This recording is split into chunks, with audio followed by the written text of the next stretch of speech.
أعوذ بالله السميع العليم من الشيطان اللعين الرجيم. بسم الله الرحمن الرحيم. الحمد لله الذي إليه مصائر الخلق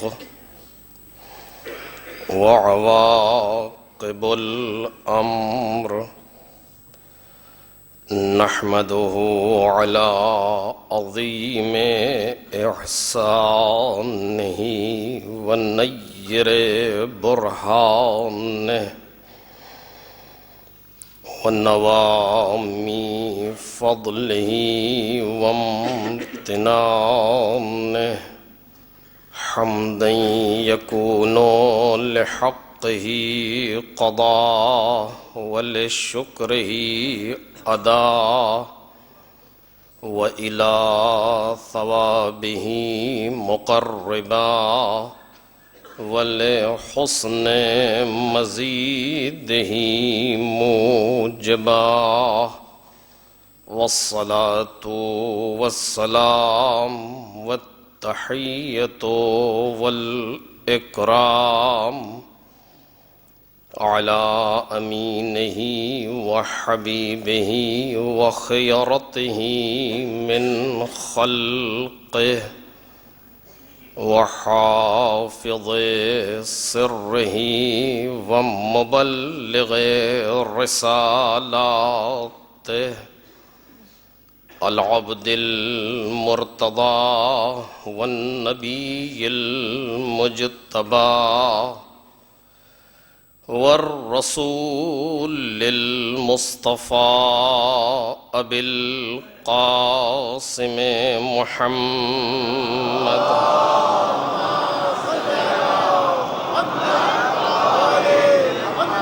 وآله الأطيبين الأطهرين الأكرمين المعصومين المظلومين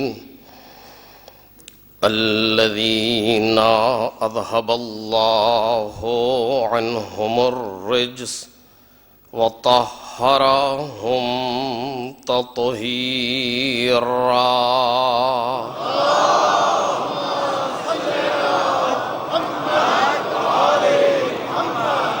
لا سيما ابن الزهراء بقية الله وآيته الكبرى واللعنة الأبدية على أعدائهم أجمعين. أما بعد فقد قال الله الكريم في الذكر الحكيم وجعلناهم أئمة يهدون بأمرنا وأوحينا إليهم فعل الخيرات وإقام الصلاة وإيتاء الزكاة وكانوا لنا عابدين.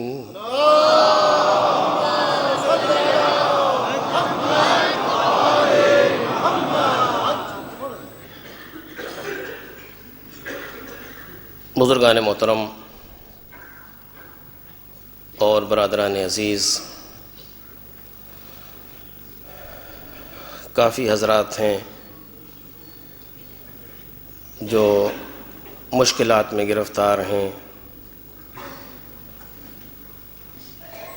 کچھ لوگوں نے التماس دعا کہا ہے اپنی مختلف حاجتوں کی برابری کے لیے. کچھ لوگ مریض ہیں، ان کی شفا کے لیے. جو پریشان ہیں ان کی پریشانی کو دور ہونے کے لیے. جو لوگ یہاں پر کچھ مشکلات میں گرفتار ہیں مختلف قسم کی، ان تمام مشکلات کے حل کے لیے جہاں جہاں بھی عزاداران مظلوم کربلا عزاداری مظلوم کربلا میں مشغول ہیں، ان سب کی حفاظت اور صحت و سلامتی کے لیے، دشمنان عزائے مظلوم کربلا اگر قابل ہدایت نہیں ہیں تو ان کی نیست و نابودی کے لیے، اور اپنے اس مختصر سے ذکر کے قبول ہونے کے لیے 3 مرتبہ بخلوص نیت محمد اور آل محمد علیہ الصلاۃ والسلام پر صلوات پڑھیں گے۔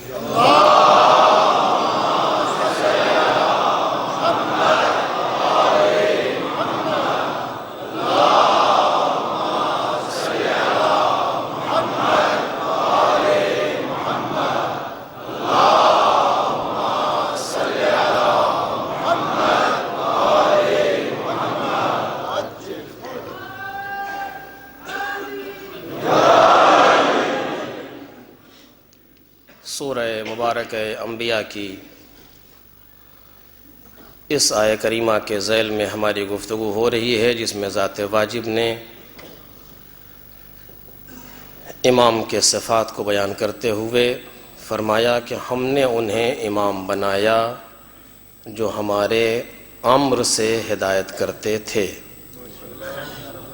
اور ہم نے ان کی طرف کار خیر کرنے، نمازوں کو قائم کرنے اور زکوٰۃ دینے کی وحی کی، اور یہ سب ہماری ہی عبادت کرنے والے تھے۔ اس سلسلے میں جو موضوع زیر بحث ہے وہ معرفت امام ہے۔ میں نے گزشتہ کئی تقاریر میں اس بات کی طرف اشارہ کیا ہے کہ معرفت امام کے سلسلے میں ہمیں کچھ چیزوں کا بہرحال لحاظ رکھنا ہوگا کہ جو ضروری ہیں، اور ذہن میں ان چیزوں کو محفوظ کر کے اس بارے میں سوچنا ہوگا، جن میں سے ایک چیز حیثیات کا فرق ہے جسے میں نے بیان کیا، انہی میں سے ایک چیز ظاہر اور باطن کا فرق ہے، جبکہ یہ فرق بھی پہلے فرق سے حل ہو سکتا ہے، لیکن بہرحال ذہن میں رکھنا چاہیے، کیونکہ میں نے غالباً پہلی تقریر میں اسی سال کی یہ کہا تھا آپ کے سامنے کہ اس کائنات کو چونکہ ضروری تھا کہ طبیعی اور عادی طریقے سے آگے بڑھایا جائے، لہٰذا ان 14 انوار قدسیہ میں سے کوئی باپ ہے، کوئی بیٹا ہے، کوئی زوجہ ہے، کوئی شوہر ہے، کوئی نانا ہے، کوئی نواسا ہے، کوئی دادا ہے، کوئی پوتا ہے، کوئی بھائی ہے، ان رشتوں کو پروردگار عالم نے اس ظاہری کائنات میں قائم کیا تاکہ اس کے ذریعے سے یہ کائنات آگے بڑھے، اور یہ حضرات اس زمانے اور اس ظاہری کائنات اور اس ظاہری دنیا کے طریقے سے کائنات میں آئے۔ یہ سارے رشتے اس لیے قائم کیے گئے تاکہ اس دنیا میں نارمل اور عادی طریقے سے یہ افراد آئیں، اس لیے کہ اگر ایسے نہیں آئیں گے اور اس مادی طریقے کو نہیں اپنایا جائے گا تو لوگ ان سے کسب فیض نہیں کر پائیں گے۔ اس نقطے پر آپ متوجہ ہوں جو میں کہنا چاہ رہا ہوں کہ اگر بصورت نور نازل ہوں گے تو انسان میں اتنی صلاحیت نہیں ہے کہ انہیں محسوس کر سکے، تاب نہیں لا سکتا ان کے نور کی، لہذا ضروری ہے کہ اس نور پر ایک خاکی پیکر چڑھایا جائے، اور وہ خاکی پیکر اس نور پر ہو، اور اس کے بعد ان کی نوری حیثیت دوسری ہو، ان کی خاکی حیثیت دوسری ہو۔ اور اس خاکی حیثیت سے ہم اس قابل بن جائیں کہ ان سے استفادہ کر سکیں. ورنہ اگر یہ اپنی نوری کیفیت میں نازل ہوں تو کائنات میں کوئی ایسی طاقت نہیں ہے جو ان کے نور کی تاب لا سکے. بلکہ ضروری تھا کہ کچھ خاکی انداز میں آئیں، اور جب خاکی انداز ہے یعنی بشری انداز، توجہ کیجئے، بشری انداز یعنی جس طرح سے ہم اور آپ کائنات میں ہیں، اور جب بشری انداز میں یہ دنیا میں آئیں گے، ایک بشر بن کر کے آئیں گے، تو بشر کے لیے ضروری ہے کوئی ماں ہو، کوئی بیٹا ہو، کوئی باپ ہو، کوئی بیٹا ہو، کوئی نانا ہو، کوئی نواسا ہو، کوئی دادا اور پوتا. اس طریقے سے کائنات آگے بڑھے گی. اگر یہ اپنی نوری کیفیت میں نازل ہوں گے اس کائنات میں تو کوئی استفادہ نہیں کر سکتا ان سے، کیونکہ بشر میں اتنی صلاحیت نہیں ہوگی کہ ان سے کسب فیض کر سکے. جیسے کہ پروردگار عالم نے ہمارے سامنے قرآن مجید کو جو ہمارے سامنے پیش کیا وہ الفاظ میں پیش کیا، جو میں نے ایک تقریر میں اسی جگہ اشارہ کیا تھا آپ کے سامنے کہ پروردگار عالم نے اس نور قرآنی پر الفاظ کا پیکر چڑھایا. اس نور کو کہاں نازل کیا؟ قلب پیغمبر پہ، چونکہ قلب پیغمبر میں تحمل ہے اس نور کے لیے، طاقت ہے. اور اب وہ نور ڈائیورٹ ہوا اپنی نوری کیفیت سے الفاظ کے پیکر میں، اور وہ نور الفاظ بن کر کے پیغمبر کے زبان پر آیا، اور ہم نے پیغمبر سے لفظیں سنی قرآنی. توجہ کریں، اس حیثیت کو ہمیں الگ کرنا پڑے گا بہرحال، ورنہ قرآن مجید جس کے لیے میں نے اس دن بھی کہا تھا پروردگار عالم یہ کہہ رہا ہے کہ لو انزلنا هذا القرآن على جبل لرأيته خاشعا متصدعا من خشیۃ اللہ. قرآن ہے خود یہ. اگر اس قرآن کو، یہی جو تمہارے سامنے آیا، یہی جس کے وجود لفظی کو تم نے پیغمبر سے سنا، یہی قرآن اگر اس کو ہم پہاڑ پر نازل کر دیتے تو پہاڑ ریزہ ریزہ ہو جاتا. لرائیتہ، ضرور تم دیکھتے پہاڑ کو کہ خاشعا متصدعا من خشیۃ اللہ، پھٹ گیا، ٹوٹ گیا، ریزہ ریزہ ہو گیا خوف خدا سے. کیا مطلب؟ بالآخر یہ جملے جو قرآن مجید کی آیت ہے ہمارے سمجھنے کے لیے، یا یوں ہی قرآن میں رکھی ہے فیشن کے طور پر خدا نہ کردہ؟ آیا ہمیں اس سے استفادہ کرنا یا چوم کر کے طاق پہ رکھے رہنا ہے اس کو؟ مثلا اگر ہمیں استفادہ کرنا تو کیا کہہ رہی ہے آیت؟ یہ اس آیت کے معنی کیا ہے بالآخر؟ اگر اس قرآن کو ہم پہاڑ پر نازل کر دیتے تو ریزہ ریزہ ہو جاتا پہاڑ. یعنی کیا؟ صرف روب میں آ کر کے جی صحیح ہے انشاءاللہ. جیسے ایک صاحب تقریر کر رہے تھے، میں مزاح میں نہیں لینا چاہتا، ایک صاحب تقریر کر رہے تھے، ایک اچھی خاصی شخصیت آیت اللہ، ہمارے ایک دوست بیٹھے سن رہے تھے، کچھ دیر سنتے رہے، جب سمجھ میں نہیں آیا کہتے انشاءاللہ ٹھیک ہی کہہ رہے ہوں گے. تو یہ قرآن اس لیے تو نہیں آیا کہ انشاءاللہ ٹھیک ہی ہوگا سب اس کے اندر. یہ قرآن ہمارے اور آپ کے سمجھنے کے لیے آیا ہے بالآخر. یار اس لیے کہ چوم کر کے اوپر رکھ دو جہاں تک ہاتھ نہ پہنچ سکے، اتنی بلند مقام پر.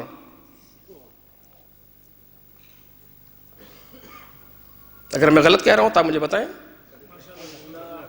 تو جب قرآن یہ موجود ہے، قرآن خود کہہ رہا ہے لو انزلنا هذا القرآن على جبل، یہ هذا القرآن، اسی قرآن کو اگر ہم پہاڑ پر نازل کر دیتے تو لرأیتہ، تم ضرور دیکھتے کہ خاشعا متصدعا من خشیۃ اللہ، خوف خدا سے پہاڑ ریزہ ریزہ ہو گیا. مطلب کیا ہے اس آیت کا؟ یعنی اگر یہ قرآن مجید کے جو کلام الہی ہے، جو جلوہ باطن محمد اور آل محمد ہے،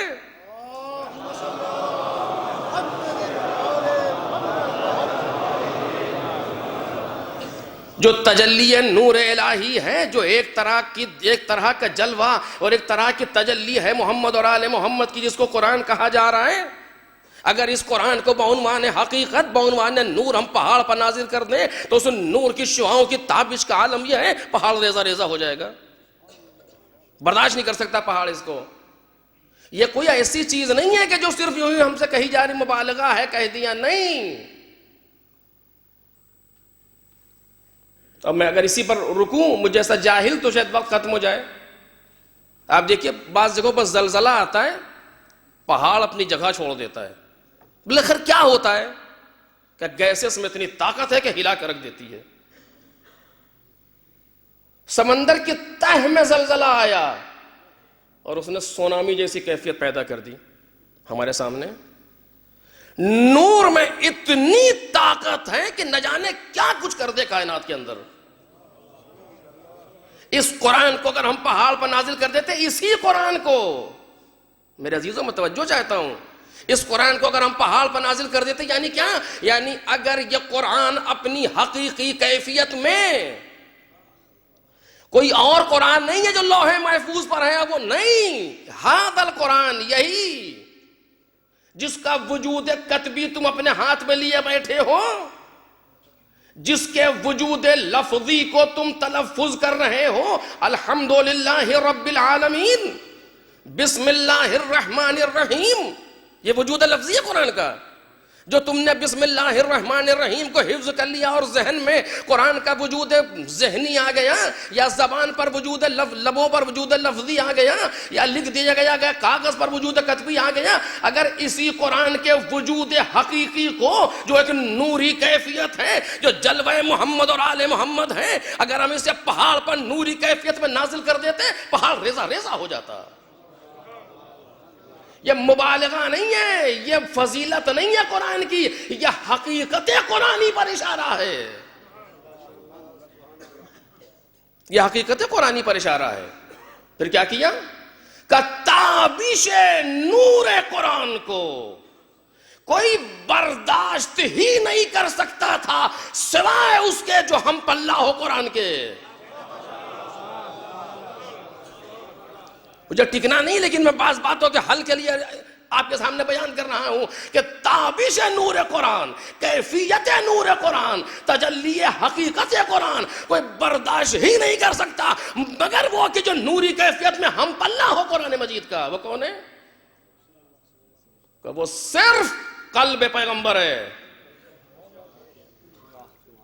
اب کیا کروں, یہ موضوع ایسا کہ رکنا پڑ رہا ہے, ورنہ آپ دیکھیں جناب جبرائیل نے اس قرآن کو پیغمبر کے قلب پر نازل کیا. مجھے نہیں معلوم میں نے اس سے پہلے کہا کہ نہیں کہا آپ کے سامنے. قلب پیغمبر پر نظر بہ الروح الامین علی قلب کا, تمہارے دل پر نازل ہو. دل پر نازل ہو یعنی کیا مطلب, توجہ کریں. آج جو بھی علم ہمارے پاس آتا ہے, جو بھی علم کے جو حصول کے طریقے ہیں ظاہراً 5 ہیں. جو میں نے اس سے پہلے بھی کہا, حواس خمسہ ظاہرہ اور حواس خمسہ باطنہ, 5 سینس, یا چھو کر کے سمجھیں گے کہ یہ چیز نرم ہے یا سخت ہے, یا سونگ کے سمجھیں گے کہ بدبو ہے یا خوشبو ہے, یا چک کے سمجھیں گے کیسا ہے, یا دیکھ کے یا سن کے. جتنی یونیورسٹیز آج موجود ہیں سب میں علم 2 راستوں سے آتا ہے, یا دیکھ کے یا سن کے. یا کوئی تیسرا راستہ آپ کے پاس ہے, یا ٹیچر کی بات سنو, یا اس کی کیسٹ سنو, یا اس کی سیڈیز سنو, یا کتاب پڑھو. 2 راستے. قرآن مجید نے بھی اسے بیان کیا, واللہ اخرجکم من بطون امہاتکم لا تعلمون شیئا, تمہیں ماؤں کے شکم سے اس طریقے سے خارج کیا کہ تم کچھ نہیں جانتے تھے. وجعل لکم السمع والابصار والافئدہ, تمہارے لیے آنکھ اور کان بنائے. کیوں یہ آنکھ کان کا تذکرہ کر رہا ہے قرآن, تاکہ اپنی جہالت کو اس کے ذریعے سے دور کرو. اپنی جہالت کو آنکھ اور کان کے ذریعے سے دور کرو. دیکھو یہ ماں ہے, یہ باپ ہے. سنو یہ جو کہہ رہے ہیں وہ یہ ہے, مطابقت دیتی ہے ماں. میرے لال پانی, دیکھ کر کے انسان بچہ محسوس کرتا ہے پانی یہ لفظ ہے, اس حقیقت کے لیے بولا جا رہا ہے. آنکھ اور کان کے ذریعے سے اس جہالت کو دور کرو. آخر میں قرآن نے کہا والافئدہ, اور دل قرار دیے. اس سے کیا مطلب, سارے علوم جو آ رہے ہیں وہ آنکھ کان کے ذریعے سے. اور پروردگار عالم نے قرآن کو پیغمبر کے دل پر نازل کیا. یہ کیسے ہوا, یہ کیسے ہوا؟ ہم کیا سمجھتے ہیں کہ جناب جبرائیل علیہ السلام آسمان سے نازل ہوتے تھے, پیغمبر کے سامنے کھڑے ہوتے تھے اور کہتے تھے یا رسول اللہ اقرا, اے رسول پڑھیے. وہ ادھر کھڑے کہہ رہے ہیں, پیغمبر ادھر کھڑے سن رہے ہیں, سن لیا, پڑھنے لگے. ایسے اگر اس طریقے سے جناب جبرائیل کہہ رہے ہوں کہ پیغمبر آپ پڑھیے، تو یہ قرآن پیغمبر کے کان سے نازل ہو رہا ہے، کان پر آ رہا ہے، اس میں قلب کی ضرورت کہاں ہے درمیان میں؟ اگر ضرورت ہے بھی تو عقل کی ہے۔ اگر جناب جبرائیل بیٹھے پڑھ رہے ہیں، جناب پیغمبر سن رہے ہیں، تو یہ سننے سے آ رہا ہے۔ یا دوسری کیفیت، جناب جبرائیل ایک لوح لے کر کے آسمان سے آئے، رسول اللہ یہ اسے دیکھیے اقرا، تو یہ آنکھ کے ذریعے سے ہے، لیکن نہ وہ ہے نہ یہ ہے، بلکہ نزل بک الروح الامین علی قلبک، جبرائیل تمہارے دل پر نازل کر رہا ہے۔ یہ کون سی کیفیت ہے علم کی؟ علم دو طرح کے ہوتے ہیں، یہ موضوع نہیں تھا میرے عزیزوں لیکن بات آ گئی۔ علم دو طرح کے ہوتے ہیں، علم حصولی، علم حضوری۔ علم حصولی جس کو حاصل کیا جاتا ہے، علم حضوری جو خود حاضر ہوتا ہے۔ کیسے ہوتا ہے؟ علم حصولی حاصل ہوتا ہے، انسان اس سے حاصل کرتا ہے۔ دنیا میں جتنے علوم پڑھائے جا رہے ہیں سارے کے سارے حصولی ہیں۔ علم ہو کسب کرنا، ٹیچر نے ایک بات پڑھی، ہم نے اسے پڑھ لیا، کسب کر لیا، اس نے ایک فارمولہ بیان کیا، ہم نے اسے سیکھ لیا، یہ علم حصولی ہے۔ علم حضوری ہے کہ جو خود حاضر ہوتا ہے، اسے پڑھانے کی ضرورت نہیں ہے۔ مثلا اپنے اندر پیاس کا علم، اپنے اندر بھوک کا علم، اپنے سر میں درد کا علم۔ ٹیچر کہتا ہے کہ تمہارے سر میں درد ہو رہا ہے، نہیں، ہم خود محسوس کرتے ہیں کہ سر میں درد ہو رہا ہے، جیسے کہ ہم آپ کے سر میں اس وقت درد پیدا کر رہے ہیں مثلا۔ جہاں پر علم حصولی ہے وہاں خطا کا امکان ہے کہ میں نے کہا کچھ، آپ سمجھے کچھ۔ خطیب نے پڑھا کچھ، مجمع نے آبزرو کیا کچھ اور۔ اب یہ الگ بات ہے کہ پڑھنے والا اپنے پڑھنے کا ذمہ دار ہوتا ہے، کسی کے سمجھنے کا ذمہ دار نہیں ہوتا۔ ایک صلوات بولے محمد اور آل محمد۔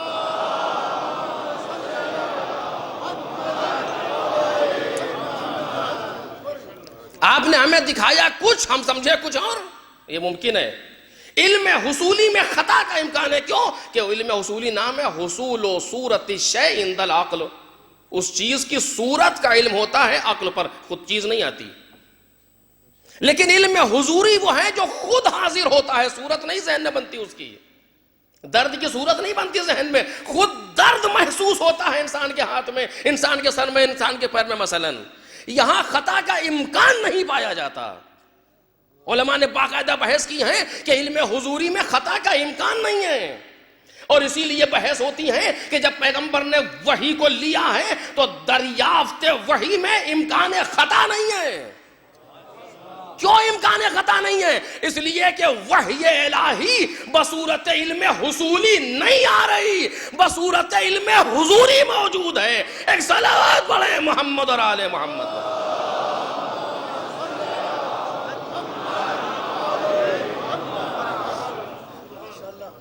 اب میں اسے کیسے آپ کے سامنے بیان کروں؟ ناتوانی میری طرف سے ہے، کیسے بیان کروں؟ محسوس کریں، حصول و صورت الشیء عند العقل علم حصولی ہے، صورت بنتی ہے۔ علم حضوری خود وہ چیز حاضر ہے۔ دیکھیے، آپ میرے سر میں درد پیدا نہیں کر سکتے کہہ کر کے، آپ کے سر میں درد، آپ کے سر میں سے نہیں ہوتا۔ آپ مجھے دو دو چار تو سمجھا سکتے ہیں، لیکن درد نہیں سمجھا سکتے جب تک میں خود نہ محسوس کروں اسے۔ ٹرانسفر نہیں ہو سکتا درد۔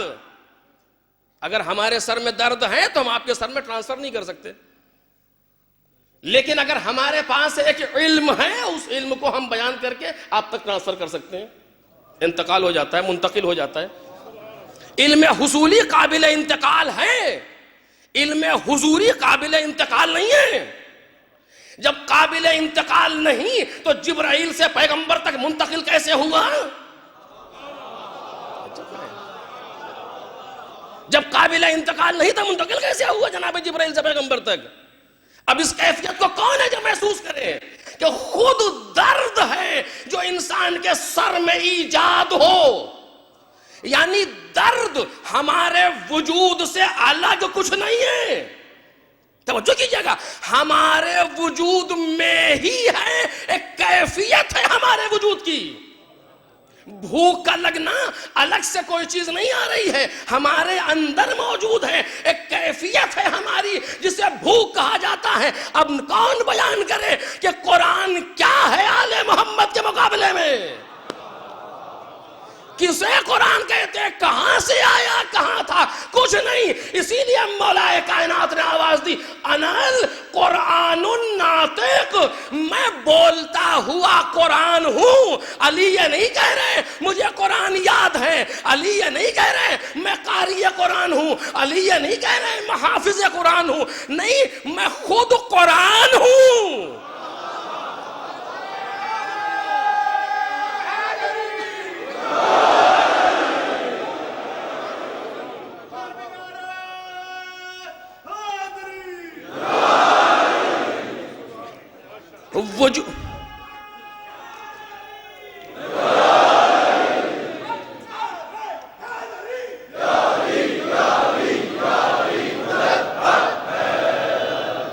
وجود مبارک پیغمبر اکرم حضرت محمد مصطفیٰ صلی اللہ علیہ وآلہ وسلم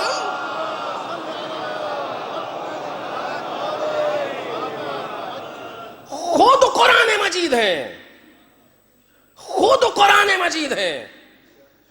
پروردگار کہتا اگر ایک چیز بغیر ہمارے کہے منسوب کر دے پیغمبر میری جانب, لو تقول علینا بعض الاقاویل لاخذنا منہ بالیمین ثم لقطعنا منہ الوتین, اگر ہم پیغمبر ایک کوئی چیز ہماری طرف اپنی مرضی سے منتقل کر دے یا منسوب کر دے, ہم داہنی جانب سے پکڑ کے اسے کھینچ لیں گے, اس کی شہرت کو جدا کر دیں گے. اس کے معنی یہ نہیں ہے کہ پیغمبر منسوب کر سکتے ہیں, بلکہ یہ آیت دلیل اس بات پر ہے کہ اصل اس قابل نہیں ہے کہ منسوب ہو سکے. الگ سے کوئی یہ آیت اس بات پر دلیل ہے کہ منسوب کرنے کی کیفیت یہاں موجود نہیں ہے, کیونکہ اس کا وجود خود قرآن مجید ہے. ایک صلوات پڑھیں محمد اور آل محمد.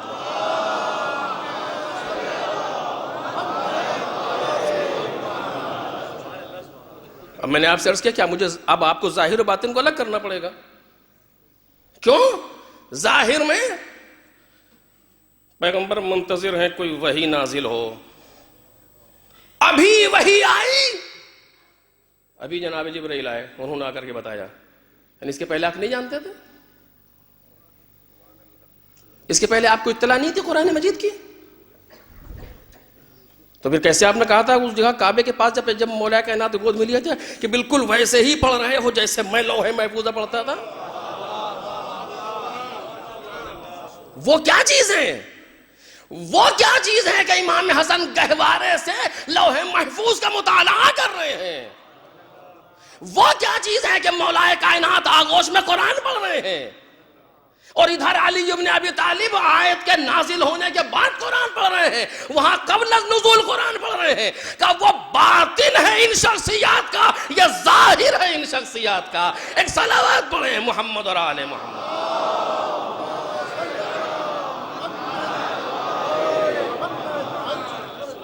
بیان صرف اتنا ہے, بیان صرف اتنا ہے کہ میرا حبیب میری مرضی کے بغیر بولتا نہیں. کون سی آیت کس جگہ کہنی ہے یہ حبیب جانتا ہے, یہ میرے نبی کو معلوم ہے کون سی آیت کس جگہ کہنی ہے. جبرائیل نازل ہوئے تاکہ تم یہ نہ سمجھو کہ اپنی طرف سے کہہ دیا. تمہیں یہ خدشہ پہ تم کیا محسوس کرو کہ یہ کون ہے؟ تم تو اپنا بڑا بھائی سمجھ رہے ہو. یہ اور بات ہے کہ قرآن کی کیفیت یہ ہے کہ جہاں پر اگر کوئی یہ کہے کہ اپنی طرف سے کہہ دیا تو یا تو دیوانہ ہوگا یا پھر کسی سازش کے تحت کہے گا.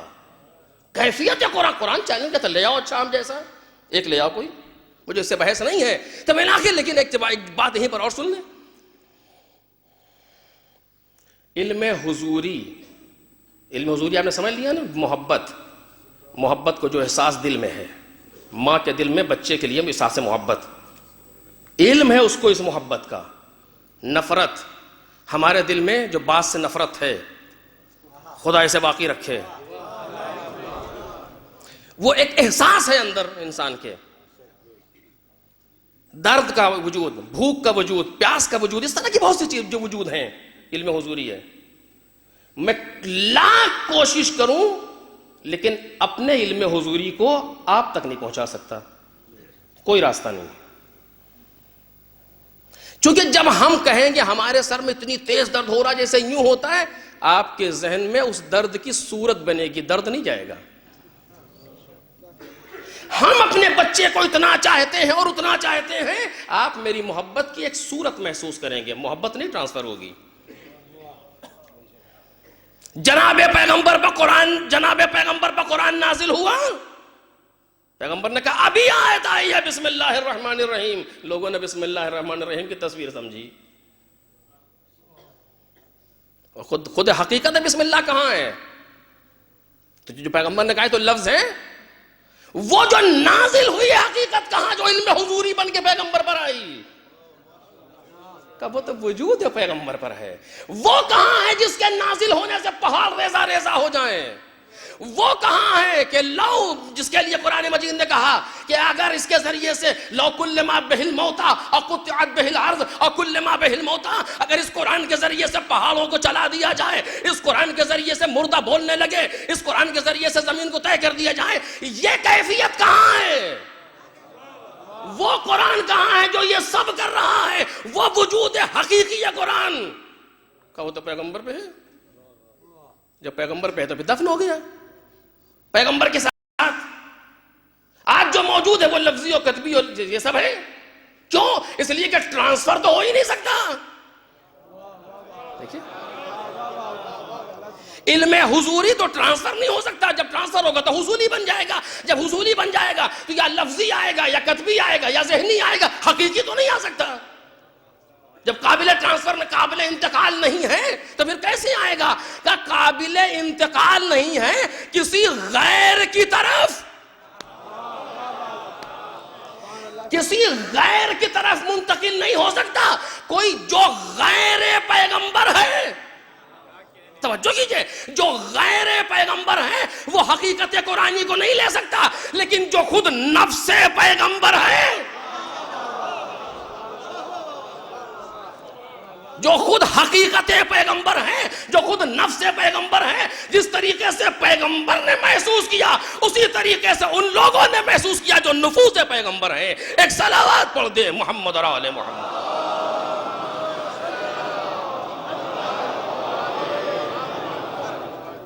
ایک ظاہری کیفیت ہے اور ایک باطنی کیفیت ہے.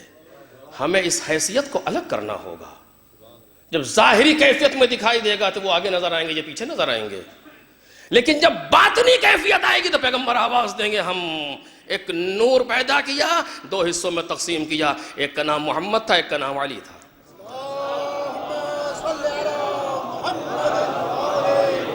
یہ اس حقیقت کی طرف اشارہ ہے جو حقیقت ہے ان چہاردہ معصومین کی، جو کن اور طے ہے، جہاں تک ذہن نہیں جا سکتا لیکن جہاں تک پہنچ رہا ہے ذہن، وہ یہ کیفیت ہے کہ وہاں ایک وجود ہے جو 14 میں تقسیم ہو رہا ہے. سرے منہ کسی میں کوئی فرق نہیں ہے. توجہ چاہتے ہیں اس کیفیت میں جو باطن ہے، جو باطن ہے محمد اور آل محمد علیہ السلام کا. پروردگار کے بعد یہ، ان کے بعد پوری کائنات. جس نے جہاں جو کچھ لیا انہی کے ذریعے سے، پہچانتا ہو یا نہ پہچانتا ہو. توجہ کیجئے، آج بھی جسے جو مل رہا ہے وہ انہی کے ذریعے سے، معرفت رکھتا ہو یا نہ رکھتا ہو انہی کے ذریعے سے ہے. آج کوئی اگر سانس لے رہا ہے تو محمد اور آل محمد کے ذریعے سے، ولو نہ جانتا ہو ولو نہ پہچانتا ہو، ان کے ذریعے سے. یہ پھر معرفت کا فائدہ کیا ہوا؟ کہ یہ وہی کیفیت ہے کہ خدا نے خود آواز دی ہم رحمان بھی ہیں ہم رحیم بھی ہیں. رحمانیت ہماری عمومی ہے ہر ایک کے لیے، اسی ہم اپنے خان کرم سے موسیٰ کو بھی عطا کریں گے، فرعون کو بھی دیں گے. لیکن یہ نہ سمجھ لینا کہ دونوں ایک جیسے ہوں گے، نہیں، ہم جب عمومی رحمت تقسیم کرتے ہیں تو سب کو ملتا ہے، لیکن جب خصوصی رحمت دیتے ہیں تو جس میں جتنی کیفیت ہوتی ہے اس کو اتنا عطا کیا جاتا ہے۔ آل محمد کے ذریعے سے پوری کائنات برکتیں لے رہی ہے، پوری کائنات استفادہ کر رہی ہے، لیکن جتنی معرفت بڑھتی چلی جائے گی اتنا باطنی استفادہ اور ہوتا چلا جائے گا۔ ایک صلوات پڑھ دے محمد اور آل محمد۔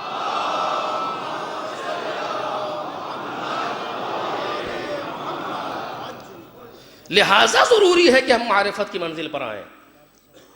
آپ دیکھیے، بس آخری بات اس سلسلے میں کہ ہمیں محسوس کرنا چاہیے حیثیات کو، اور فرق کرنا پڑے گا ظاہر و باطن کو۔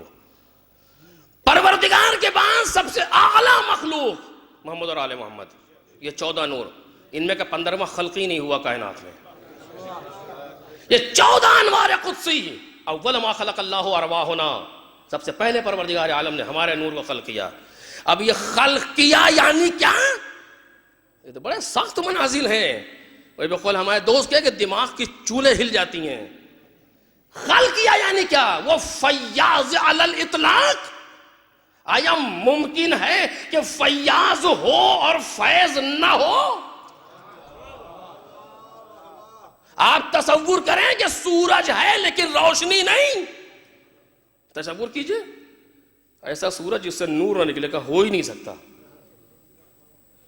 کیوں؟ چونکہ یہ آپ جیسے یوں کہہ دیجئے ایک ایسے دائرے کا تصور کریں جس میں 4 کونے ہوں،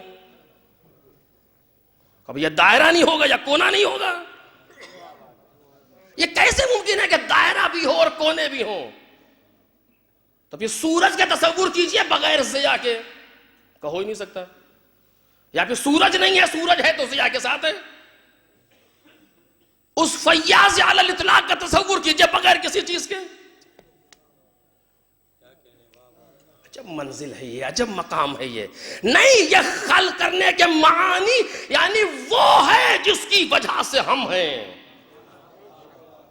یعنی اب اسی لیے کب سے خلق ہوئے اور کب خلق ہوئے، یہ اب و کب و جب و تب، اس طرح کی لفظیں محمد اور آل محمد کے لیے بولی نہیں جا سکتی۔ یہ کب سے ہیں، وہ پہلے ہیں یا بعد میں ہیں، اس طرح کی جو لفظیں ہیں یہ بولی نہیں جا سکتی ان کے لیے۔ کیوں؟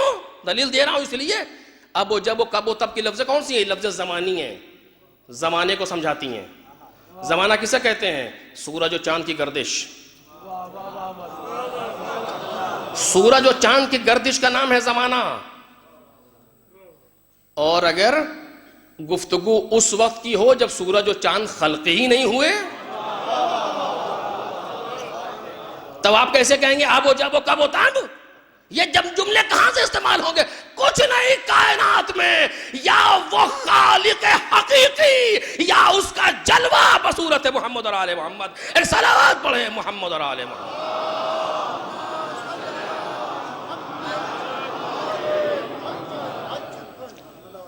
اسی لیے آوازی نحن اسماء اللہ۔ اور اب بس منزل آخری ہے، کل مجھے دوسری گفتگو کرنا آپ کے سامنے، اسی جگہ بات کو روک رہا ہوں۔ عزیزو، یہ وہ حضرات ہیں جنہوں نے سب کچھ خدا سے لیا، بلا فصل لیا، درمیان میں کوئی چیز نہیں ہے، سب پروردگار سے لیا، بلا فصل لیا، کیونکہ اول مخلوق ہے کائنات میں، اول مخلوق ہے۔ لہذا جتنے صفات الہی ظہور کریں گے وہ انہی کے ذریعے سے ظہور کریں گے۔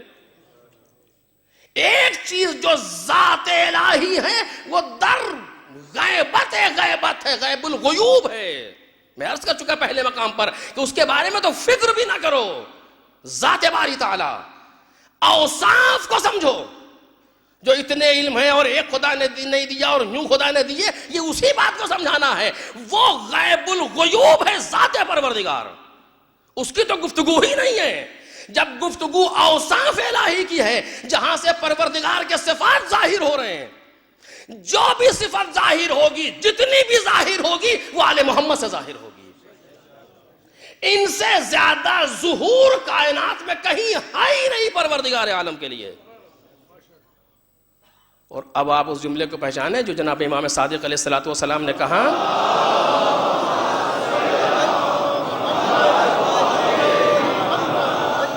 کہ لولانا ما عرف اللہ، اگر ہم نہ ہوتے تو خدا پہچانا نہ جاتا. توجہ کریں، لولانا ما عرف اللہ، اگر ہم نہ ہوتے تو خدا پہچانا نہ جاتا. جو بھی معرفت خدا کی کائنات میں ہے ہماری وجہ سے ہے. ایک تو یہ مفہوم ہے، توجہ کریں، ایک تو یہ مفہوم ہے. جس نے بھی خدا کو جہاں پہچانا، وہ ملائکہ ہوں، وہ انبیاء ہوں، وہ مرسلین ہوں، وہ اولو العزم ہوں، وہ اوصیاء ہوں، وہ انس ہوں، جن ہوں، کچھ بھی ہوں، جس نے جہاں بھی خدا کو پہچانا انہی کی وجہ سے پہچانا. معرفت آ رہی ہے پیغمبر سے. یوں ہی نہیں کہہ رہے ہیں کہ کنت النبی وآدم بین الماء والطین، میں اس وقت نبی تھا جب آدم گوندھے جا رہے تھے. یہ مجھ جیسا خطیب نہیں ہے جو اپنے فضائل پڑھ رہا ہو. پیغمبر کائنات کی حقیقت اور کائنات کی ریالٹی پر گفتگو کر رہا ہے. یہ نہ سمجھنا کہ ہم 30 عام ایک عام الفیل میں آئے اور 30-40 سال کے بعد شروع ہوئے. نہیں نہیں، یہ تو ہمارا ظاہر ہے، یہ تو ہمارا ظاہر ہے. جو ایک عام الفول میں تم نے ہمارے وجود کو یہاں دیکھا اور 40 سال کے بعد ہم نے کہا کہ ہم پیغمبر ہیں اور ہم پر آیت نازل ہوئی ہے اور ہم رسول ہیں اور کلمہ پڑھو. یہ ظاہر وجود ہے، پیغمبر ہے جو تم دیکھ رہے ہو. باطن میں آؤ، تمہاری اوقات کتنی ہے. آدم نہیں کہہ سکتے کہ پیغمبر ہم جیسا ہے.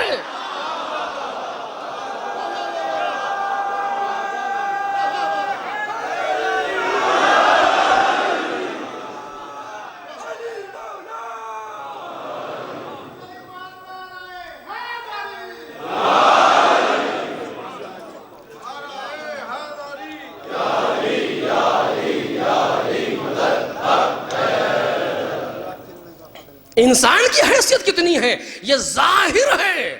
جو ایک عام الفیل میں کائنات میں آیا، یہ ظاہر ہے پیغمبر کا. ظاہری وہ شخصیت جس میں لباس بشری پہنے ہوئے ہے. نوری کیفیت کہ وہ تمہارے بس کی بات نہیں ہے، میں بتا دیتا ہوں. تم کیا جانو گے ہم کون ہیں؟ ہم بتا دیتے ہیں. کنت نبی وآدم بین الماء والطین، میں اس وقت نبی تھا جب آدم مٹی اور پانی کے درمیان تھے. یہ نہیں کہہ رہے میں اس وقت تھا، میں اس وقت نبی تھا. یعنی ہمارے اور آدم کے درمیان کافی لمبا گیپ ہے، سمجھے رہے نا. آدم تو کہہ نہیں سکتے کہ ہم پیغمبر ہمارے جیسا. تم کیا کہو گے؟ یہ کیا ہے؟ یہ باطن ہے، پیغمبر ہے. اب اگر آدم کو نبوت مل رہی ہے تو اسی نبی کے صدقے میں مل رہی ہے. میں نبی تھا جب آدم مٹی و پانی کے درمیان تھے. اب اگر نوح کو نبوت ملے گی تو انہی کے وسیلے سے ملے گی. اگر ابراہیم کو رسالت ملے گی تو انہی کے وسیلے سے ملے گی. اگر ابراہیم کو امامت ملے گی تو انہی کے ذریعے سے ملے گی. کس کے ذریعے سے؟ ایک وجود. ایک وجود کون؟ جو سمٹ گیا تو ایک، کھل گیا تو 14.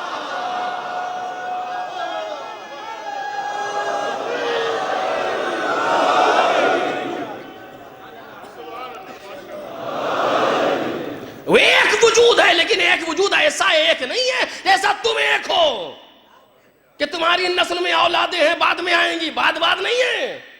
ایک ہی وقت میں یہ ایک ہے اور اسی ایک ہی وقت میں یہ 14 ہیں. لیکن چونکہ ایک کا نام ہے محمد، صلوات بر محمد اور آل محمد.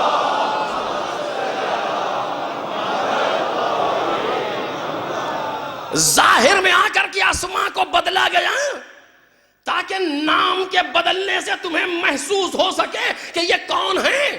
لفظ محمد لیکن تکرار ہوتا رہا ائمہ کے درمیان. خود پیغمبر محمد، 5واں امام محمد، 9واں امام محمد، آخری امام محمد، صلوات اللہ. اس درمیان میں کسی کا نام فاطمہ رکھا گیا، کسی کا نام علی رکھا گیا، کسی کا نام جعفر رکھا گیا، کسی کا نام موسیٰ اور حسن و حسین رکھا گیا. اس کے معنی یہ نہیں ہے کہ فرق پیدا ہو گیا، نہیں، یہ فرق ظاہری ہے. جب باطن میں جاؤ گے، یہ نور جب باطن میں پہنچے گا اور سمٹ کے پھر ایک ہوگا تو آواز آئے گی اولنا محمد، اوسطنا محمد، آخرنا محمد، کلنا محمد. ہم سارے کے سارے محمد ہیں.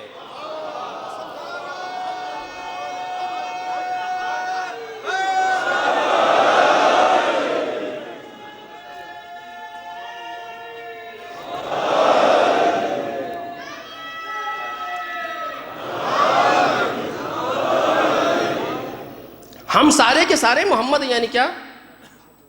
ہم سارے کے سارے محمد ہیں یعنی کہ کوئی شاعر ہے جو شاعری کر رہا ہے، کوئی خطیب ہے جو نکتہ لگا رہا ہے کہ نکتہ لگ جائے چاہے دین پامال ہو جائے.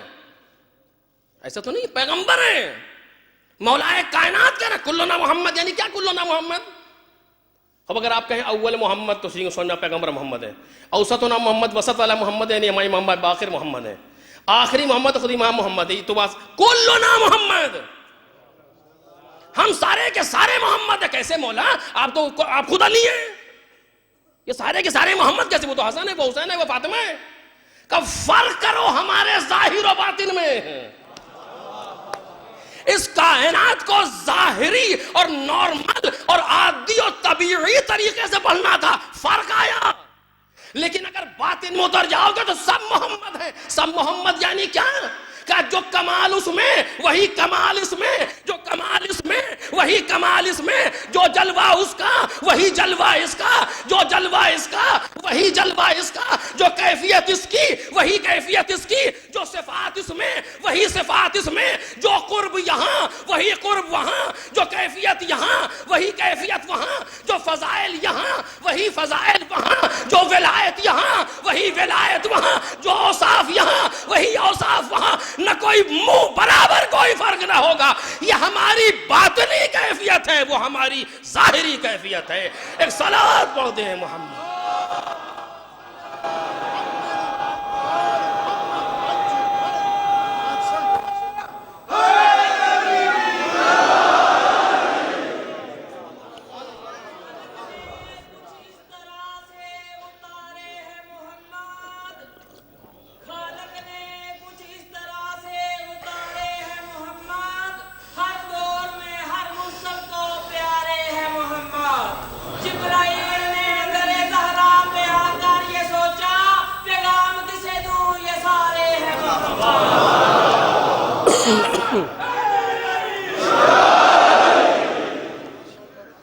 جبرائیل نے سوچا اور نہ سوچا، شاعر نے ضرور سوچ لیا.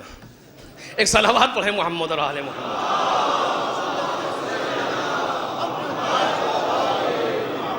کیونکہ یہاں سوچنے کی ضرورت نہیں ہے، علم حضوری ہے.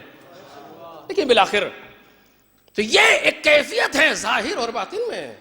یہاں تفاوت نہیں پیدا ہو رہا کسی قسم کا. انہوں نے جو لیا ہے سب نے من جانب اللہ لیا. اس کے بعد جس کو جو ملا ان کی وجہ سے ملا. آپ دیکھیے صادق آل محمد جناب امام جعفر صادق علیہ السلام،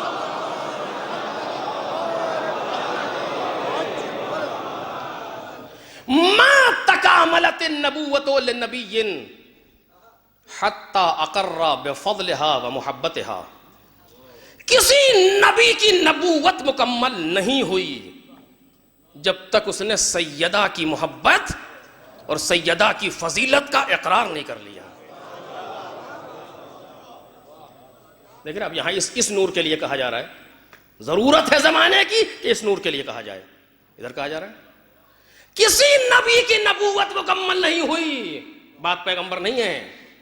ما قبل ما سبق انبیاء 1,23,999 انبیاء کی نبوت مکمل نہیں ہو سکتی جب تک سیدہ کی فضیلت کا اقرار نہ کر لے. اب میں یہاں پر رکوں گا، ایک جملے کے لیے توجہ چاہتا ہوں آپ سے. اس کے معنی کیا ہے؟ پروردگار عالم نے سارے انبیاء بنا دیے، بنا کے بٹھا دیا. اقرار کرتے ہو؟ کہا ہوں. کہا تم نبی ہو. اقرار کرتے ہو؟ کہا نہیں. کہا تم نبی نہیں ہو. ایسے ہیں. دیکھیے کتنا سناٹا چھایا. جملہ کیا ہے؟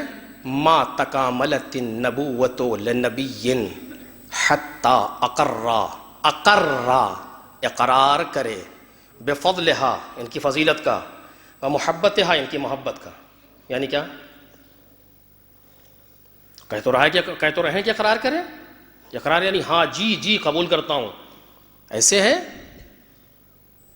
جی نہیں. پھر کیسے ہے؟ اگر ایسے نہیں تو کون سمجھے گا؟ یہ تو معرفت ہے، کون سمجھے گا؟ جنات ہے کہ سمجھیں گے اس کو؟ ہمیں اور آپ کو سمجھنا ہے. یہ اقرار توجہ کی جائے تو لفظ پر، یہ اقرار زبانی نہیں ہے بلکہ اقرار وجودی ہے. اقرار زبانی نہیں ہے، اقرار وجودی ہے. کوئی بلب نہیں جل سکتا جب تک وہ ٹرانسفارمر کی فضیلت کا اقرار نہ کر لے. اس کے معنی کیا ہے؟ یعنی سارے بلب وہیں سے جلائے جاتے ہیں. بلب اقرار نہیں کرے گا، لیکن یہ زبان رکھی گئی تاکہ ہم اور آپ سمجھیں. ورنہ بات تکوینی ہے، بات خلقت کی ہے. نبوت ان تک آ ہی نہیں سکتی بغیر سیدہ کے. ایک صلوات پڑھیں محمد اور آل محمد.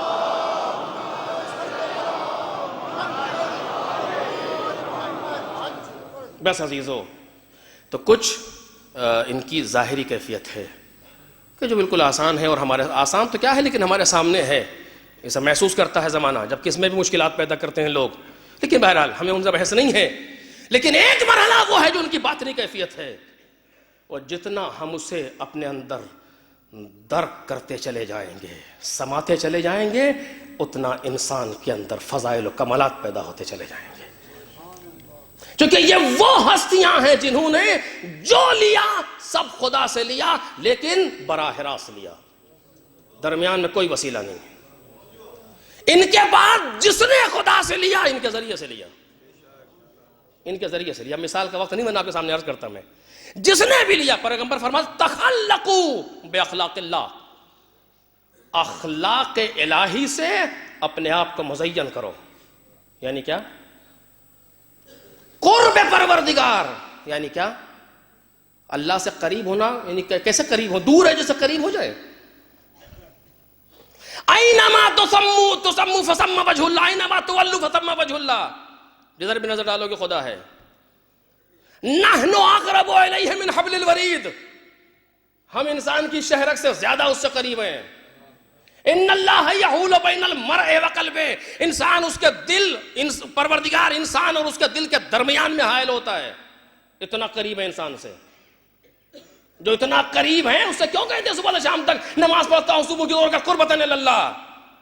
یہ کون سا قرب ہے؟ دور ہے خدا جس سے قریب ہو رہے ہیں آپ. کیسے حل کریں؟ تخلقوا باخلاق اللہ. یعنی کیا؟ یعنی اپنے اندر خدا کے صفات پیدا کرو، خدا کے صفات پیدا کرو، اخلاق الہی کو پیدا کرو. صفات پروردگار کہاں؟ کہ جی صفات پروردگار پیغمبر کے پاس،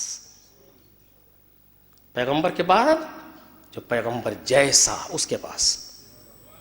پھر پیغمبر نے سلسلہ بتایا، یہ 12 جانشین میرے ہیں، کلہم من قریش، سارے کے سارے قریش سے ہوں گے. سب نے اس کو لکھا ایک کے بعد ایک، جو سارے کے سارے پیغمبر جیسے، کوئی فرق نہیں کسی جگہ پر. ان کے ذریعے سے صفات کو حاصل کرو. اور جتنا وہ صفات ہے پیغمبر، جو پیغمبر میں صفات ہیں وہ کس کے ہیں؟ خدا کے ہیں. خدا کے صفات کا ظہور پیغمبر سے، خدا کے صفات کا ظہور مولا کائنات سے، خدا کے صفات کا ظہور جناب سیدہ سے. یہ جو کر رہے ہیں یعنی وہ خدا کر رہا ہے. پھر کہہ رہا ہوں ظاہر کو ہٹا دے، اس کے معنی یہ نہیں ہے کہ خدا شادی کر رہا ہے کیونکہ پیغمبر شادی کر رہے ہیں. بحث ظاہر کی نہیں ہے، بحث صفات پہ کر رہا ہوں پروردگار عالم کی. خدا کیا کہہ رہا ہے؟ یہ سنگریزے تم نے پھینکے ہیں، تم نے نہیں پھینکے، میں نے پھینکے ہیں. وما رمیتا اذ رمیتا، تم نے نہیں پھینکا جو تم نے پھینکا. تم نے نہیں پھینکا جو تم نے پھینکا، تم ہی نے تو پھینکا. کہا نہیں، ولکن اللہ رما، خدا نے پھینکا ہے. کیوں؟ کیونکہ صفات الہی کا ظہور تم سے ہے, میرے صفات تم سے ظاہر ہو رہے ہیں. اگر پیغمبر کسی کو دیکھ رہے ہیں اس کے معنی خدا اسے دیکھ رہا ہے. اگر پیغمبر کسی سے منہ پھیر لے اس کے معنی خدا نے اسے منہ پھیر لیا. اگر پیغمبر کسی کو دیکھ کے مسکرا دے یعنی رحمت الہی آ گئی سامنے. اگر پیغمبر کسی پر غضبناک ہو جائے یعنی خدا غضبناک ہو گیا. یہ مرکز صفات الہی ہے, یہ منبع محور صفات پروردگار ہے. آپ اٹھا کر کے دیکھیے ساری کتابوں نے اس کو لکھا, فاطمہ تو بضعۃ منی من اغضبها اغضبنی. یا فاطمہ ان اللہ یرضی لرضاک ویغضب لغضبک. فاطمہ تمہاری رضا سے خدا راضی ہوتا ہے. یعنی کیا؟ یعنی جس سے تم راضی ہو اس سے خدا راضی ہے. کیا مطلب؟ خدا سیدہ کا تابع نہیں ہے, لیکن سیدہ کا راضی ہونا کشف کرتا ہے کہ خدا راضی ہے. چونکہ سیدہ کی رضا مظہر رضا پروردگار ہے. یہ ہماری طرح نہیں جس سے چاہے ناراض جس سے چاہے راضی ہونا ہی نہیں. اگر یہ راضی ہو رہے ہیں یعنی خدا راضی ہو رہا ہے. کیوں؟ چونکہ رضا الہی کا مظہر یہی ہے. لیکن اس کیفیت سے, اور بس آخری بات کہوں, دیکھیے ایک لفظ آتا ہے علم تفسیر میں اور علم حدیث میں کہ اس آیت کا مقام بیان کیا ہے. یعنی کیا مطلب؟ یہ آیت بیان کیا کرنا چاہتی ہے, اس حدیث کا مقام بیان کیا ہے, حدیث کہنا کیا چاہتی ہے. آیا فضیلت کو بیان کر رہی ہے یا حقیقت کو بیان کر رہی ہے؟ کس چیز کو بیان کر رہی ہے؟ آپ دیکھیں فلاں انسان شیر جیسا ہے, جھوٹ بولتے ہیں آپ. کیوں؟ کہ اسے پنجے تھے ہی نہیں. بھئی فلاں انسان شیر جیسے کا مقام بیان ہے نہیں کہ اسے پنجے ہوں گے. مقام بیان شجاعت ہے فقط, نہیں ہے کہ اس کے دانت بڑے بڑے انسانوں کو پھاڑ دیتا. نہیں, بحث یہ نہیں ہے. مقام بیان اس جملے کا یہ ہے کہ اس میں شجاعت پائی جاتی ہے کہ نہیں؟ اسی طریقے ساری حدیث کا مقام بیان ہے, ساری آیتوں کا مقام بیان ہے. کون سمجھے گا؟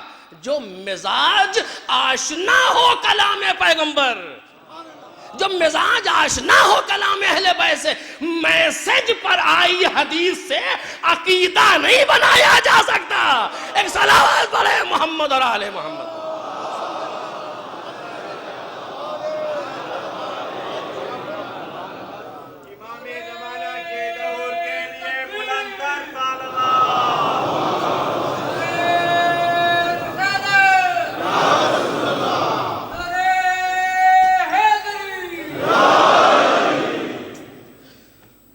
تخلقوا باخلاق اللہ, یعنی کیا؟ اپنے آپ کو اخلاق الہی سے مزین کرو. اخلاق الہی یعنی صفات پروردگار, اسماء حسناء پروردگار, اچھی صفتیں پروردگار. یہ کہاں ملیں گی؟ کہ پیغمبر کے پاس. خدا کی صفت کیسی ہے کہ جا کے پیغمبر کو دیکھو. جو پیغمبر میں ہے وہ سب خدا میں ہے. جو خدا میں ہے پیغمبر میں کیوں؟ ظہور وہیں سے ہوگا. اب وہ ذات غیب الغیوب اس کی تو بات ہی الگ ہے, اس سے تو بحث ہی نہیں ہے. ذات سے صفات کی بحث ہے.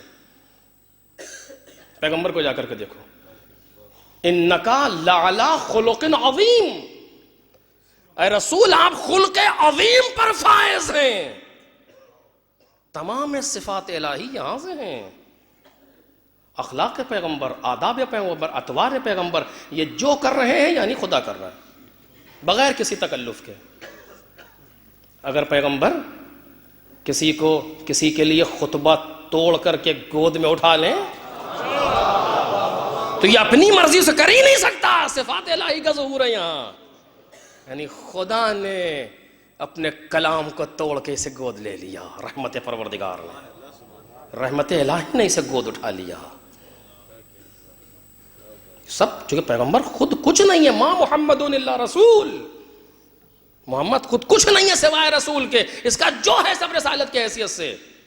اخلاق کا سب سے اعلی نمونہ پیغمبر, جنہوں نے براہ راست خدا سے کشف کیا. اور اب جو جتنا زیادہ پیغمبر کے اخلاق سے نزدیک ہوتا جائے گا اتنا کمالات میں خدا سے قریب ہوتا جائے گا. قرب خدا کے معنی یہ ہیں, اپنے آپ کو پروردگار سے قریب کرنے کے معنی یہ ہے, ولایت رکھنے کے معنی یہ ہے. جتنا زیادہ اخلاق پیغمبر آتے جائیں گے اتنا انسان صاحب ولایت بنتا جائے گا. اور اس پر گفتگو کا موقع نہیں کہ میں عرض کروں. آپ سوچئے اخلاق پیغمبر کیسا ہوگا وہ انسان, کیسا ہوگا وہ انسان جو معصوم زبان سے سند لے. دیکھیں آپ میرے لیے لقب لکھ دیں فلاں فلاں فلاں فلاں, ایک مرحلہ ہے, لیکن ایک معصوم امام میرے لیے کچھ کہہ دے, اس کا اتنا سا جملہ بہت ہوتا ہے, اتنا سا جملہ. اگر وہ کسی سے کہے تم میرے غلام ہو, اس کو لکھوا لو,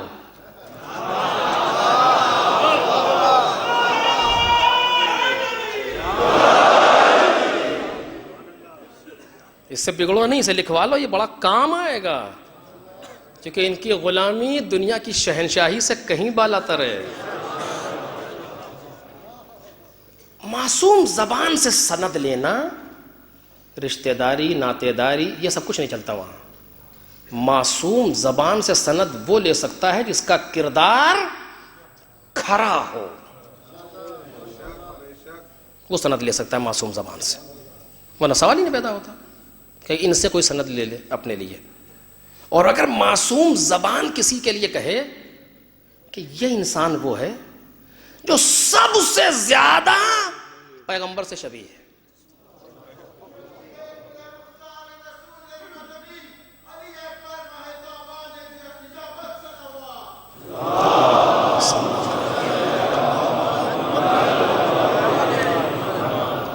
سب سے زیادہ یہ شخص پیغمبر سے شبیہ ہے.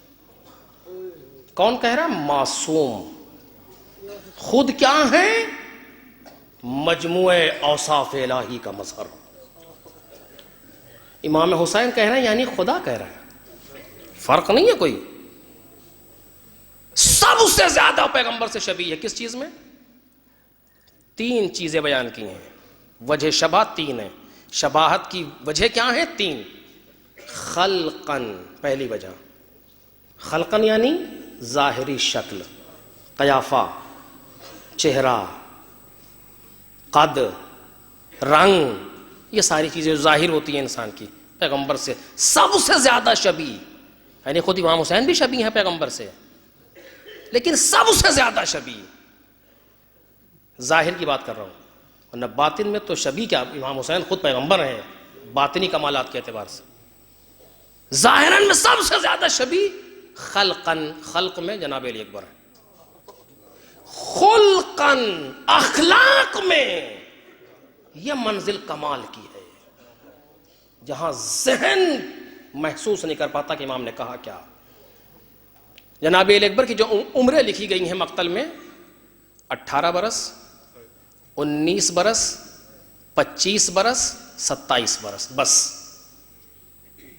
27 سے آگے کوئی نہیں گیا.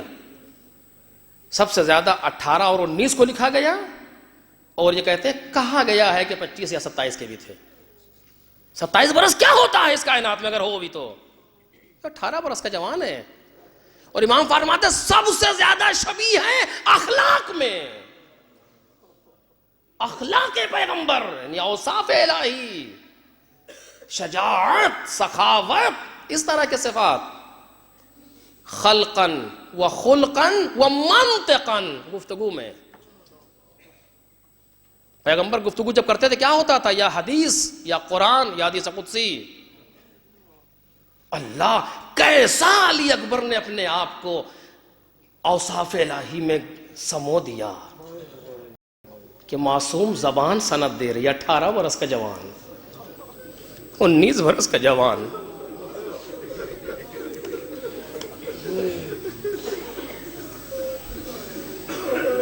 کائنات میں اسماعیل کی کوئی شبیہ اور اسماعیل کا جواب نہ بنتا کائنات میں اگر دنیا علی اکبر کو نہ دیکھتی. ایسا بیٹا جس نے اپنے باپ کے لیے کہا یا ابت افعل ما تؤمر ستجدنی انشاءاللہ من الصابرین. جب جناب ابراہیم نے کہا بیٹا میں بار بار خواب میں دیکھ رہا ہوں کہ میں تجھے ذبح کر رہا ہوں, تو بیٹا کہتا بابا جو حکم ملا ہے اسے کر گزریں. انشاءاللہ آپ مجھے صبر کرنے والوں میں پائیں گے. خواب کو امر الہی سے تعبیر کرے، اتنی معرفت رکھتا ہو. کائنات جواب نہیں دے پاتی ابراہیم کا، اسماعیل کا، اگر کائنات نے علی اکبر کو نہ دیکھا ہوتا.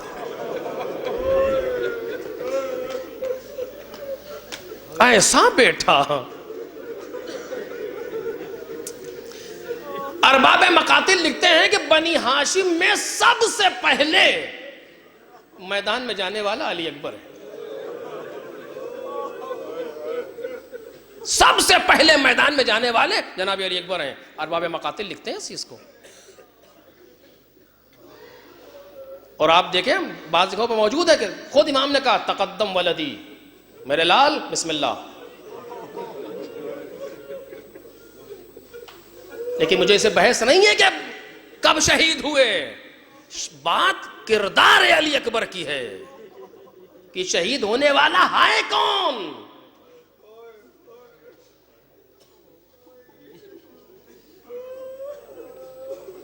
میدان جنگ آمادہ ہو گیا، ایک ایک کر کے میدان میں جا رہا ہے، اور جناب علی اکبر دیکھ رہے ہیں، انتظار کر رہے ہیں، باپ کے ساتھ ہیں. ایک وقت آیا، ایک طرف 57 برس کا بڑھاپا،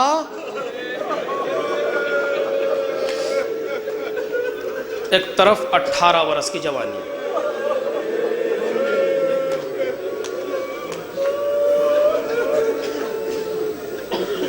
بابا مجھے اجازت دیں. مقتل کہتا ہے امام حسین نے اجازت دی. بازو تھام کے علی اکبر کا گھوڑے پر بٹھایا. دل چاہیے اس کام کی.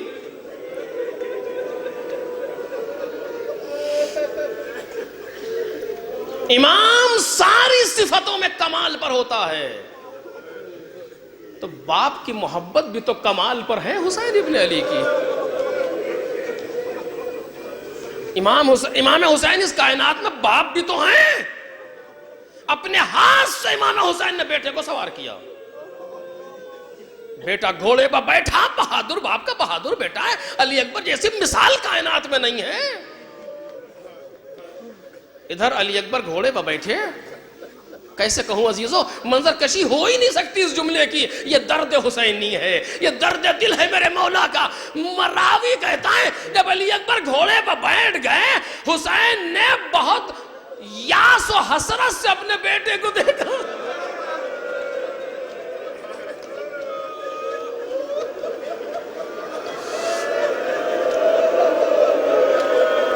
ایک مایوسانہ نظر علی اکبر کے چہرے پر ڈالی، انگشت شہادت کو آسمان کی طرف بلند کیا، آواز دی اللہم شہد علی ہؤلاء القوم قد برز الیہم غلام اشبہ الناس خلقا وخلقا ومنطقا برسولک کنا اذا اشتقنا الی نبیک نظرنا الیہ.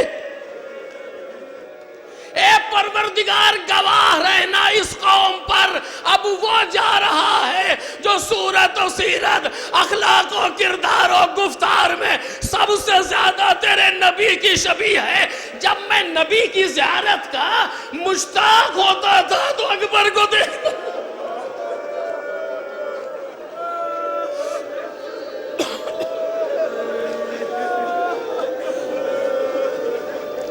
علی اکبر گھوڑے پر بیٹھے، مقتل کی طرف بیٹا باپ کو رخصت کر کے چلا. کچھ دور گئے تھے علی اکبر، کچھ دور کانوں میں ایک آواز آئی. کیا؟ یا بنیا مہلن مہلا، یا بنیا مہلن مہلا، یا بنیا مہلن مہلا. اب جو گھوم کے دیکھا بوڑھا باپ کا مر تھامے ہوئے، میرے لال آہستہ.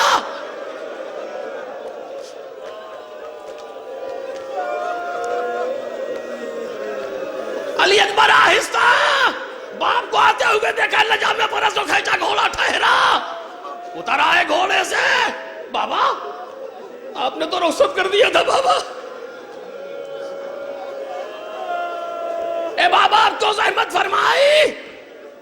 کچھ نہیں کہا. امام حسین نے علی اکبر سے کچھ نہیں کہا. کیا کہیں حسین علی اکبر سے, اپنے دل کے درد کو کیسے بیان کریں؟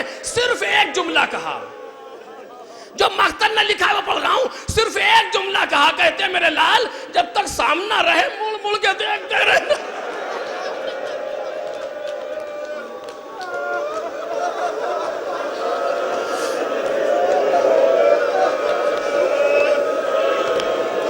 خدا آپ کے جوانوں کو سلامت رکھے.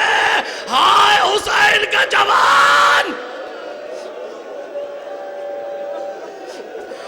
جب تک سامنے رہے مل مل کے دیکھتے رہنا میرے لال.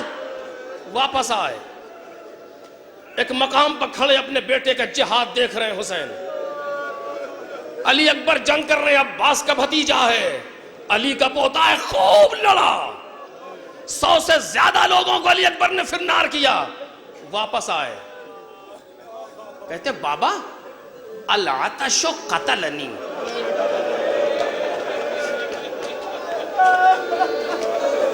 اے بابا پیاس مجھے قتل کیے دیتی ہے. وَثِقْلُ الْحَدِيدِ أَجْهَدَنِي, اے بابا یہ لوہے کی گرانی مجھے اذیت دے رہی. اگر ایک چلو پانی مل جاتا میں نے بتاتا کہ کیسے لوتے ہیں جوان بنی ہاشم. کیا کہیں حسین ابن علی.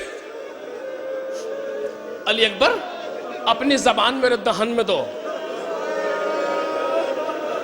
علی اکبر نے زبان دہن میں دی, فوراً کہہ لی بابا آپ کا دہن تو مجھ سے زیادہ.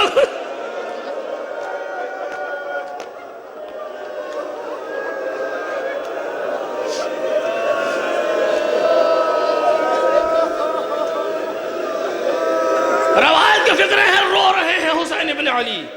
انگوٹھی اتاری, علی اکبر اسے اپنے دہن میں رکھ لو اور اب تمہیں تمہارے جد حوض کوثر سے سیراب کریں گے.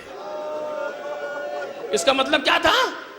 اب تمہارے جد حوض کوثر سے سیراب کریں گے, یعنی علی اکبر اب واپس نہ آنا. علی اکبر اب جنگ کا واپس نہ آنا, وقت کم ہے میرے بیٹا. باپ کی مرضی کو بیٹے نے محسوس کیا. علی اکبر نے اپنے آپ کو میدان پر وارد کیا.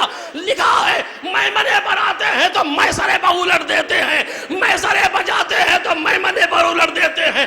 علی کا شیر محوے وغا تھا. ایک دشمن چھپ کر کے آیا, پہلو سے نیزہ مارا.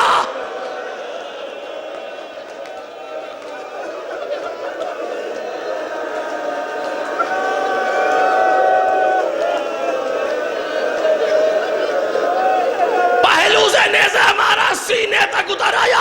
علی اکبر مڑے, نیزہ ٹوٹ گیا. سنبھالا, اپنے آپ کو سنبھالا. علی کا پوتا ہے, سنبھل کے گھوڑے پر بیٹھے. ابھی علی اکبر جہاد کر رہے ہیں. لکھا ہے ایک تیر علی اکبر کے گردن پر لگا. یہ مقتل کے فقرے ہیں. ایک تیر علی اکبر کے گردن پر لگا, اب سنبھلا نہ گیا. گھوڑے سے نہیں گرے, اپنے آپ کو گھوڑے پر جھکا دیا. گھوڑا لے کر کے جنگ میدان میں چلا. جدھر سے گزرتے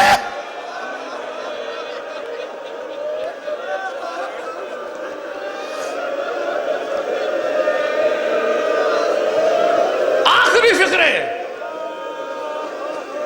فَقَطَّعُوهُ بِالسُّيُوفِهِمْ إِرْبًا إِرْبًا. تلواروں نے علی اکبر کے بدن کو ٹکڑے ٹکڑے کر دیا. اور جب گھوڑے پر سنبھلا نہ گیا, گھوڑے سے گرے تو گرتے گرتے آواز دی, وَعَلَيْكَ السَّلَامُ يَا أَبَدَا.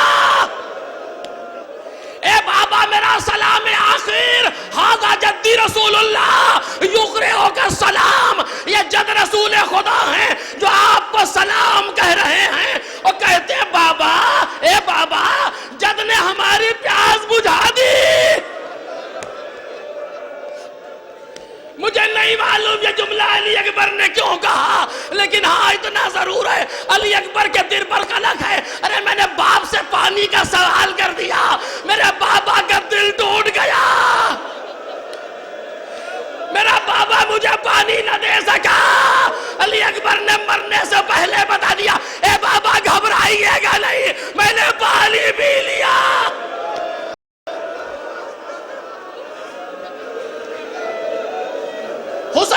علی نے بیٹے کی آواز سنی، بچھڑا وہ لال جس کا گوارا نہ تھا فراق، فرماتے تھے کہ لوٹ لیا تو نے عراق، خنجر کی آرزو ہے، خنجر کی آرزو ہے، شہادت کا اشتیاق، اے موت جلد آ کہ اب زندگی ہے شاق، ارے برباد اس طرح کوئی آباد گھر نہ ہو، کیا زندگی کا لطف جب ایسا پیسار نہ ہو۔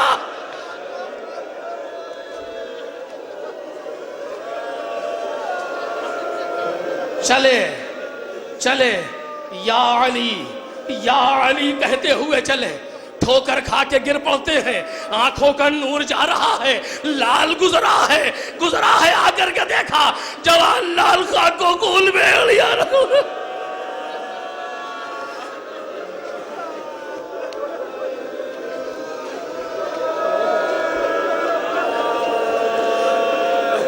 مقتل نے ایک جملہ لکھا، وضع خدہ علی خدہ، حسین ابن علی نے اپنے رخسار کو اکبر کے رخسار پر رکھا۔ راوی کہتا ایسے چیخ کے حسین روئے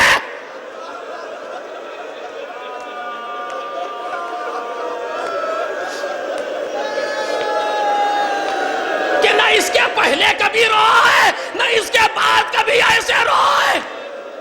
اے اکبر تم نے کیا کر دیا باپ کے ساتھ؟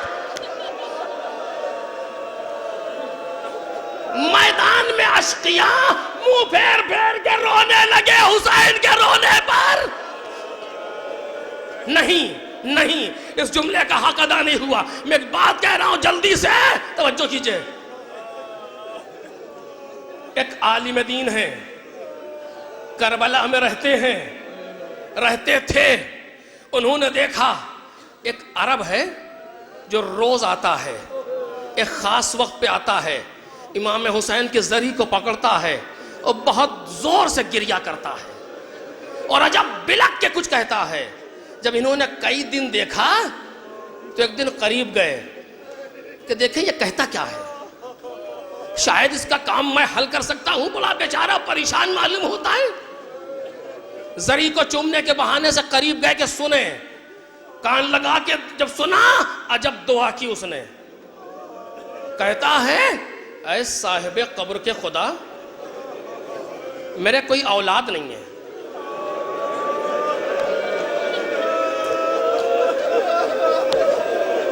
میرے کوئی اولاد نہیں ہے، میرے مالک تجھے حسین کا واسطہ ایک بیٹا دے دے،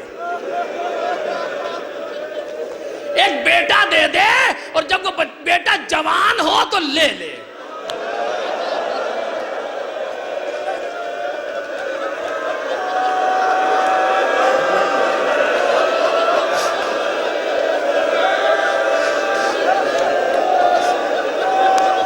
جب وہ بیٹا جوان ہو تو لے لے، تاکہ مجھے کچھ احساس تو ہو کہ بیٹے کا داغ کیسا ہوتا ہے۔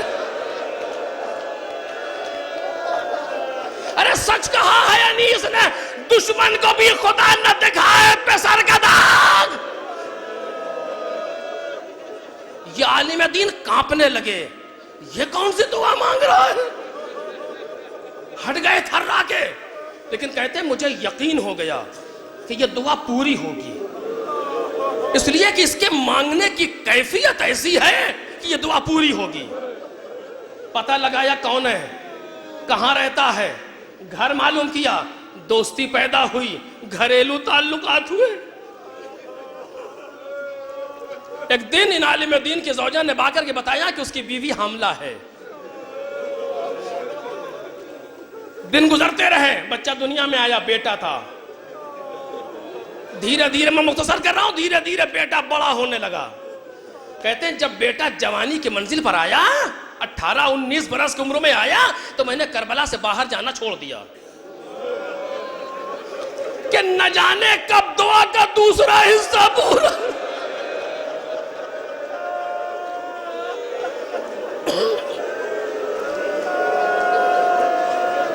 کب ہم اس کے ساتھ رہنے لگے، ایک دن دن ہم دونوں بازار میں کچھ لے رہے تھے، کسی نے اچانک خبر دی جلدی چلو تمہارے بیٹے کی حالت غیر ہے.